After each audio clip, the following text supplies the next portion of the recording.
नीतीश कुमार की साथ सम्राट चौधरी का, लेकिन इस यात्रा में नारे निशांत कुमार को लेकर क्यों?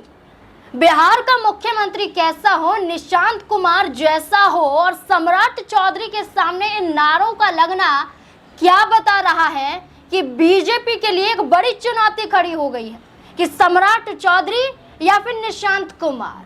दरअसल आखिरी वक्त था, आखिरी दिन था नीतीश कुमार की स्मृति यात्रा का, और ये आखिरी वक्त पर बेगूसराय में नीतीश कुमार अपनी यात्रा का समापन करने पहुंचे थे।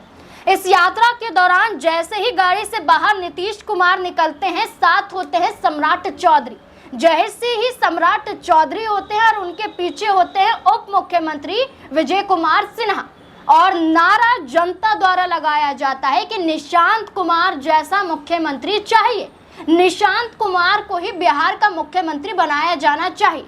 तो क्या सम्राट चौधरी को चेताया जा रहा है और क्या नीतीश कुमार को समझाया जा रहा है कि मौका यही है, मौका है कि अब अपने बेटे को इस गद्दी तक पहुंचा दीजिए, वरना अगर बीजेपी का सीएम बना दिया गया तो फिर आपके बेटे का इस गद्दी तक पहुंचना मुश्किल हो जाएगा। इतना ही नहीं, कई पूर्व मंत्री तो ये तक कहते हैं कि ये खेल तो पहले से ही सेट हो गया था, यानी कि नीतीश कुमार राज्यसभा जाएंगे इसकी व्यवस्था पहले से ही हो चुकी थी, और अगर नीतीश कुमार बिहार के सीएम गद्दी छोड़ रहे हैं तो अपने आप बीजेपी अपना दायित्व समझ लेगी, यानी कि नीतीश के बाद, जेडीयू के बाद कौन होगा? वो बीजेपी, और बीजेपी चाहेगी कि उनकी पार्टी से ही सीएम बनाया जाए।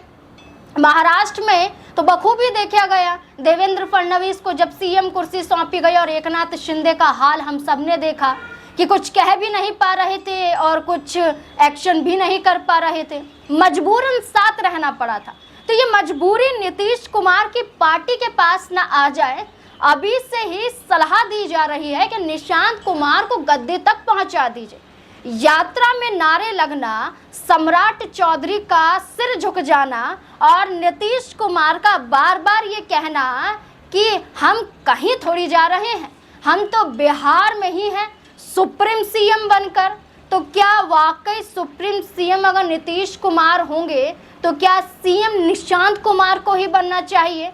इन नारों के बीच में क्या नजर आता है? क्या हो सकता है आपका जवाब? क्या जवाब यही होना चाहिए कि सम्राट चौधरी को बीजेपी आगे कर रही है? मुरेठा खोलने के बाद सम्राट चौधरी ने कही थी, और खोलने के बाद उप मुख्यमंत्री तो बन गए थे, लेकिन अब नीतीश कुमार को हटाने के बाद क्या गद्दी हड़पने के लिए सम्राट चौधरी बीजेपी पर दबाव बनाए हुए हैं?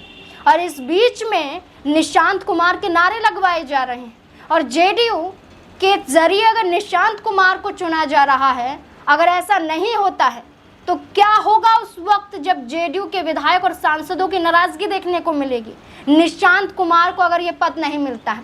आपको क्या लगता है कि क्या जेडीयू बीजेपी से अपना समर्थन वापस लेने का विचार बना सकती है या फिर नहीं? अपनी राय कमेंट सेक्शन में जरूर दें। देखते रहे SPN9 न्यूज़। धन्यवाद।